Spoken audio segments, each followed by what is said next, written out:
Exchange offer. చాలా చోట్ల exchange offer ఉంటుంది కదా.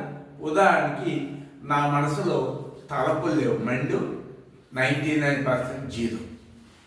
ఇప్పుడు ఈ మైండ్ని రిలయన్స్ అంబానీ గారికి కానీ, ట్రంప్ గారికి కానీ, ఎలన్ మస్క్ గారికి కానీ, బిల్ గేట్స్ కానీ నేను ఇచ్చేసాను అనుకో, వాళ్ళ తరపు నాకు వచ్చేసింది అనుకో, వాళ్ళ ప్రాపర్టీ నా దగ్గర ఏమవుతుంది?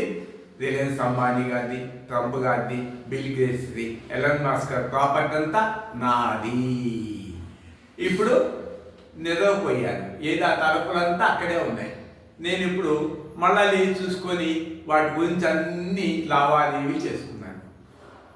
బిజీ లైఫ్ అయితే టైం లేదు ఒక నిమిషం కూడా నాకు. ఇక మళ్ళా నిద్రపోయాను, ఏమీ లేదు.